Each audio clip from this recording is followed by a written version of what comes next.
Welcome to Yes You Can TV. I have with me today Archbishop Emmanuel Powerson from Nigeria, and his ministry travels all the way to Staten Island, New York. Let's welcome him. Welcome. Thank you, Apostle. Thank you, beloved. It is great to have you here. I know that you took the time out, and I'm honored that you took the time out to come to be on Yes You Can TV. I want to talk about, let me see if I ask you some questions. Tell us about your ministry. All right, my main primary calling is restoration. Restoration as God wanted to be. But with that comes ministry of spiritual warfare, apostolic mandate. That's what it is. Apostolic mandate to restore the purpose of God the way God intended it to be. So it's very important that this ministry be recognized.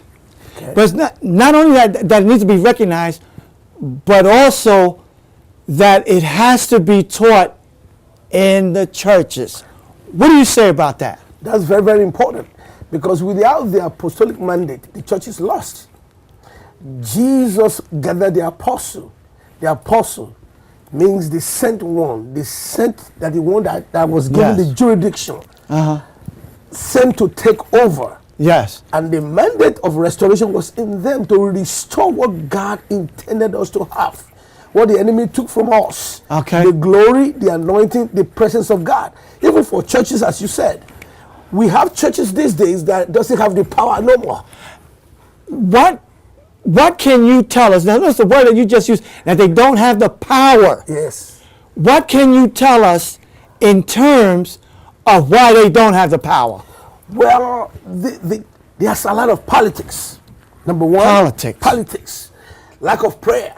Lack of prayer. Inability to allow real prophetic move in the church.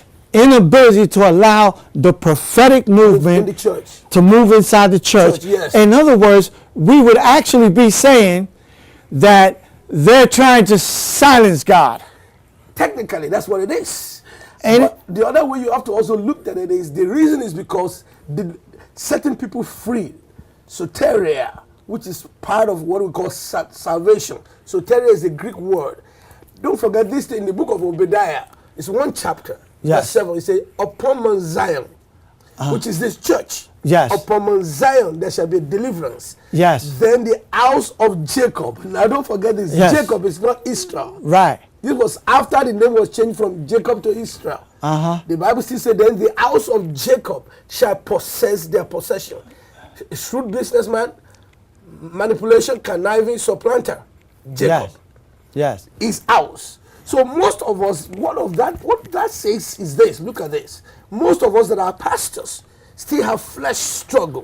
We still have a lot of struggle in our flesh. But in spite of agreeing that I have struggle, and I link to somebody, Martinez can help me in deliverance. Yes. Okay, Reyes can help me in prophetic. And what happens is, I've noticed that many don't get deliverance because, one, they don't want to. They're scared. They don't know. They haven't been trained. And like you just said in Obadiah chapter 1 and verse 17, there shall be deliverance. Here's the thing. Then the house of Jacob shall possess their possession. Here's the problem. We want to possess without deliverance. But the Bible already made it clear that look at the order. It's in order. The house of Jacob has to be delivered. Then they can possess their possession. God wants to bless you. God wants to prosper you. God wants to lift you up. God wants to bless your church. But the apostolic ministry, the complete apostolic ministry. Yes. I'm not talking, I'm an apostle by mouth. Right. I'm an apostle because I'm teaching people about apostolic. Yes. I'm talking complete apostolic mandate, the ministry of Jesus. What some people don't understand, they call the ministry of Reuben. Firstborn. Right. But that's not what it is. Okay. It is complete ministry of Jesus, because Jesus actually built the church. He said, thou art Petrus. Upon this rock, I will build my church. Apostolic. Okay. Upon this rock, This rock, I will build my church. Yes. See, and we got it mixed up thinking that the church belongs to us. That's right. And it doesn't. No. We're only the called out ones. Yes, sir. Yes, So that then, because we're called out, meaning first that we've been prepared. Yeah, that's right. We've been prepared first. That's the only reason why we're called out. That's right. And that's why the apostles are the sent ones. That's right. Because they have been separated. That's right. And they've been trained Precisely. to be sent out so that then they can deliver. Yeah. So that they can be what? Deliverance. Deliverance, yes. So another thing there with what you said, people are afraid. Yes. Sometimes it's not because they don't want it. Okay. It is because of the myth, Yes. the unknown. Okay. Initially, when you talk about deliverance, I'm afraid, Yes. Because, but then again, what is it to be afraid? You want to be delivered from the hand of the devil. Why are you afraid? Do you want to stay with the devil or you want to be free? Period. You have a lot of pastors. I'm sorry to say this. We still have a lot of pastors that are into Freemasonry. Yes. A lot of pastors with shady character. Uh-huh. And they don't want it to go. So therefore, they are not pushing for deliverance. That's why what I like, what is the church, the place that they call out once. So here we have it, that instead of being in God's house, they're in several houses that they don't belong in, and because of that, they can't get no deliverance. That's right. But with that,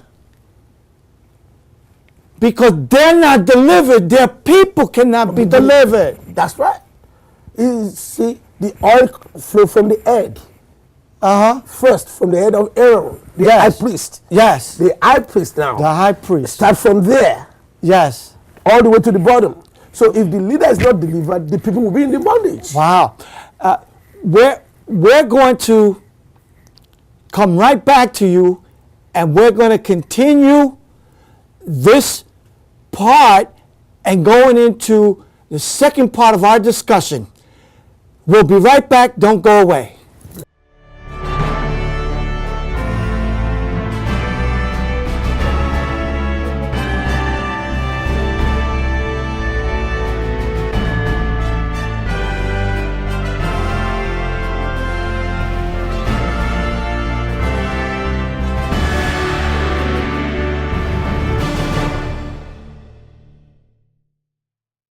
Welcome back to Yes You Can TV, and welcome back with our guest, Archbishop Emmanuel Powerson. We're going to talk now and continue where we left off. We left off where I said they can't get no deliverance. That's right. Because the head It's not delivered. is not delivered. Yeah. Can you tell us something about that? All right. There are times, hear this. Please, beloved, listen to me. Whoever you are, man of God, woman of God, a deacon, a pastor, an apostle, a bishop, whoever you are, hear this. There are times when a deliverer needs deliverance. Because there's a lot of things in our background. Okay. The reason why Moses didn't make it to the promised land is not because he struck the rock. Okay. It's because he needed to be delivered from something. Okay. But nobody taught him. Right. Here's the thing. Moses was a grandson of Levi. Ah. And Levi had a curse of Jacob upon him. Because of what they did to those people that raped their sister, Levi and Simon. So when they stood before their father in Genesis chapter 49, Jacob said to them, he placed a curse on them. He said, may my soul never come into your... He said, in your anger, you slay a man. Yes. In your anger, you slay a man. He said, may my soul not come to your rest. So, in his anger, he slayed somebody. He killed them. Yeah. He has the spirit of anger Yes. operating in him, and he has had no teaching, no deliverance. And no associate to tell him, no friend, no relationship to tell him, you need to do this. Because all those anger are what as a result of the curse on Levi. Okay, so Watch this. Hold on 1 second. Go ahead. It's the same anger that made him to strike the rock. Okay. And God said, you just beat me. Yes. So if he had been delivered, if he had opened himself up to other ministry, sometimes God can build you up. You're so powerful, you're so anointed. You have the word, you have the spirit, but yet you need to be delivered. So if you're not delivered, people in your ministry will have something in their life that they are not delivered from. That's why someone like me loves someone like Apostle John Eckhart. Someone like you, I mean, for me, I'll tell my friends, I need deliverance. Minister to me. You need deliverance. You are the Archbishop. Of course. I'm human. So everybody need deliverance. Once the head is not delivered, the church goes with it. Bishop Powerson, you said something that's very powerful right there. That you say you need deliverance, but the people don't. Why do you need deliverance? Because you are humanity. Humanity always come in. It doesn't matter who you are. Watch it. Jesus took the devil took Jesus. And gave him a stone. Said, command it to become bread. Now, if humanity was to be in question that time, he would have ate it. He would have ate the stone. So sometimes we need to go for deliverance so that our humanity, our humankind nature, could submit itself to God. Sometimes your church member do something wrong and you feel like punching their face. Humanity is what he's talking about. Sometimes you're married. I'm married. I've been married for 30 years now. You've been married for 43. That's long. God bless you, brother. So now watch it. Sometimes your wife do something, you want to react. Your children want to react. Those kind of things may be as a result of certain curse in the bloodline. Even health problem. Wow, listen. Curse in the bloodline. That's right. So that's why it's very important to study. If you don't study, you can't and you will not be able to understand why you're acting the way you're acting. You see, one thing I took about you from your book, the day that book came out, I just came from Africa, from somewhere, and I took the book. So when I took the book, I took the book and I looked at the book out of Mary Clay in my church. And I said to myself, you can mold a clay any way you want. But a clay is not strong until you have enough water. You cannot make a clay into a right pot until there is enough water. And what is the water? The word. You have pastor who doesn't want to hear somebody's talking about deliverance. Oh, that's weird. That's strange. What is strange in the word? Is to make you strong, to give you ability to see. To know I need this help. For me, it always, having this conversation with you, Archbishop Powerson, it brings me to always, well, we don't do this, we don't do that. The erroneous teaching, it's the teaching. Bad teaching. And we don't want to accept when someone is teaching bad. It's not a bad thing to correct someone. That's right. What do we say then? Well, let me say this to you. One of my adjutant, one of my assistants, one of my associates, is my son, is my principal son. At this point, his name is Bishop Alvin. He's in the studio with us here. He has this thing about if you are teaching wrong, he get panicky like, we gotta stop him right now. Stop him right now. Not because the teaching is wrong, it's because the teacher does not have enough information. I could teach you, I could talk about deliverance, but if I don't have enough information, I may be presenting the truth as though it's an heresy. Because I didn't expose myself. God will give me A, B, C, D. And you will get E, F, G. Somebody will get H, I, J. Somebody will get, you understand that? You go on. You go on and on. We know in part and we prophesy in part. So we have this situation whereby when people teach something wrong, we have the right to tell them, stop. What you're just teaching, let's go talk about it in the office and see if what you're saying is right. But what I see as the problem is that they don't want to be corrected. Well, they're not the ministry. And that's wrong. We have to come to a point where we're able to talk to our brother or to our sister, whatever part of the body you're called to. If something needs to be corrected, it needs to be corrected. That's right. And you should not take no offense to it. That's right. So we're going to come right back and finish this conversation with Archbishop Powerson. I mean, this is powerful. I need for you, the audience, to get in contact with Yes You Can TV. We'll be right back.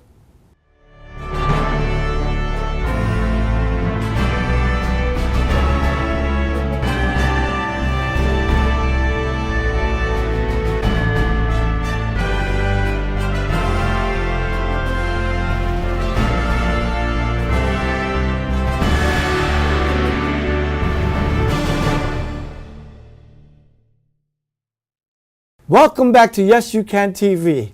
And again, our guest, Archbishop Emmanuel Powerson. We're having a tremendous conversation here. We thank God for him.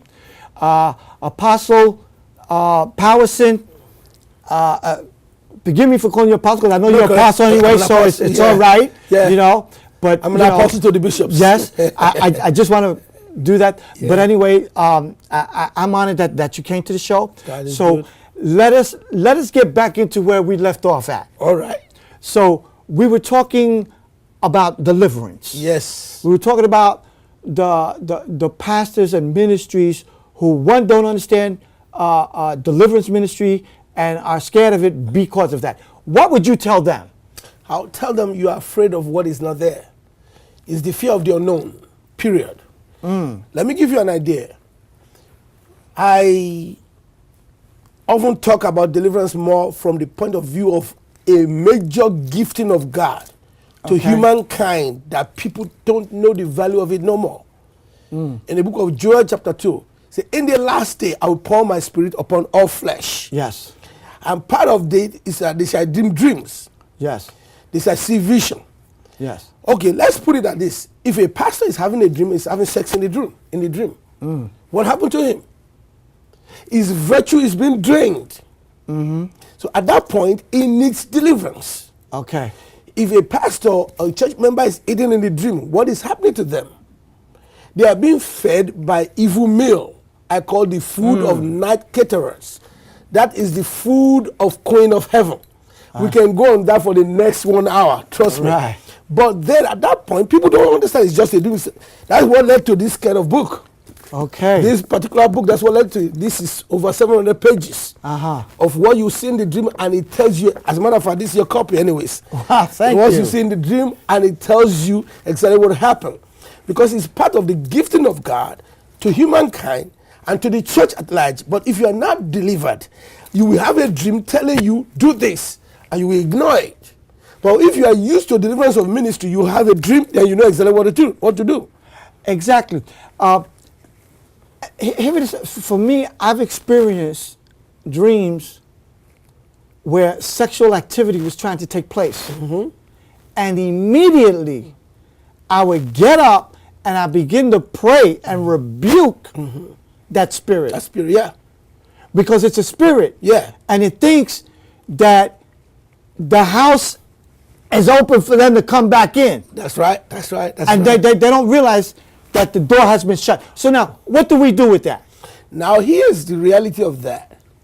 When we talked about this, what I call dream of violation, I call it to be politically correct. We call it dream of violation. People having sex in the dream and everything like that. It is the virtue, it is the blessing that they're trying to take away. Now, here's how you looked at it. I'm going to be graphic with this now.